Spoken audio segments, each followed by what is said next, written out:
forehand is a ground stroke that's carried out most often out of all the strokes in tennis when playing a match, set or game.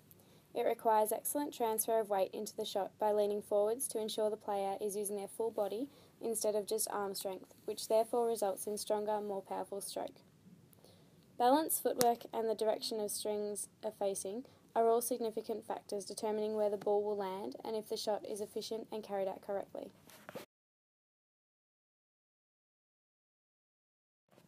When classifying a skill one-dimensionally, we need to consider it more on a continuum rather than one category or another. The tennis forehand is considered to be more towards the open side of the continuum as opposed to being closed. Furthermore, the tennis forehand can be seen to be closer to the discrete skill as opposed to a continuous, and a gross skill as opposed to a fine. According to Gentile's taxonomy, the tennis forehand is classified as being a 4D skill because it has body transport, so moving around the court, inter-trial variability, objective manipulation, so hitting the ball, and in-motion regulatory conditions. In teaching racket skills, the tennis player needs to focus on keeping their wrist firm, eyes on the ball, strings facing the direction you want the ball to go, and to hold the racket at waist height like you're going to shake hands. For footwork, the player needs to sidestep with their toes facing forwards, and when need be, do little shuffle steps to work around where the ball bounces, and to be light on their feet so staying on their toes.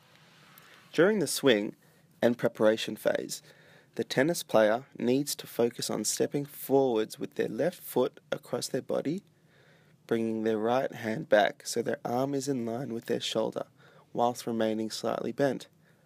Their left arm needs to move across their body so their hand is pointing towards the fence.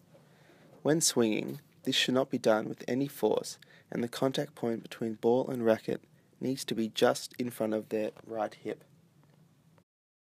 For performance measure, we use quantitative and qualitative measures. For quantitative, the tennis player will be hitting the ball over the net 20 times, and we will record the amount of times that they hit it over. For qualitative, we'll be identifying the key aspects and rating their performance out of 10. Stages of learning. Weeks 1 to 3 will be in the cognitive stage, understanding the correct movement of the skill and giving feedback when necessary. Weeks 4 to 5 will be in the associative stage. Different aspects of the skill are coming together, and hopefully we are reaching an understanding of the movements, actions and skills and adjusting to different situations. The tennis player will undergo 4 tests: a pre-test, a post-test, a transfer test and a retention test. This will test the player's skills before the program, after the program, and in a game situation or unknown environment. Positive transfer will be in effect during the 5-week program. Because our player was originally a badminton player, we will be teaching the skills in a way that the player can relate it to their past experiences. Verbal cues and instructions will be given to the player throughout the 5-week program. Short, sharp and concise cues and instructions such as eyes on the ball, or point strings where you want the ball to go, or left foot forward when hitting, or follow through on the hit are some examples of concise and accurate cues that can help the player improve in their skill and in their game. The DDIC model of coaching will be embraced through the 5-week program. DDIC stands for demonstration, explanation, demonstration, imitation, coaching and correction, and trial and errors in training. The DDIC model allows for auditory, visual, and hands-on learning, and therefore gives the player the best opportunity to grasp what the skill is required of them. Distribution of practice. This will run for 5 weeks and have 3 sessions per week. It will be distributed practice, and it will progress from part to whole practice.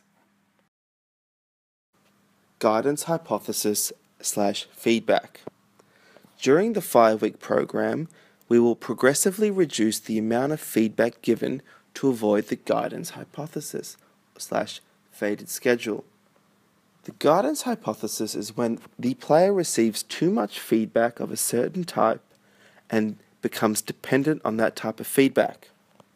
The player may perform really well during practice, however have a poor performance at the transfer test or during a competition or event, which can be an indicator of poor motor learning due to the dependence of the feedback and not grasping the skills learnt during training. Motivation strategies will take place for the entire duration of the 5-week program. External or extrinsic motivation will be given to the player by lots of encouragement, verbal feedback, high fives, and positive energy between player and coach. Intrinsic or internal motivation will be present as the player is keen to learn and strive to play for their first competition. Many short-term goals will be given, such as weekly goals in terms of skill development, for example, being competent in hitting the ball in the middle of the racket. These short-term goals will lead up to the player's long-term SMART goal of being able to play a match for the first time. In the early stages of the 5-week program, the environment the training would be undertaken in would be somewhat closed, as the coach controls the speed of the ball fed to the player and where the ball will bounce in front of them. During this time, minimal distractions will be present to ensure that all skills were absorbed and that the player understood each component. Therefore, the player would be maintaining a narrow attention. As the weeks progress, the training will increase into a more open environment to enable the player to broaden their attention and improve retention.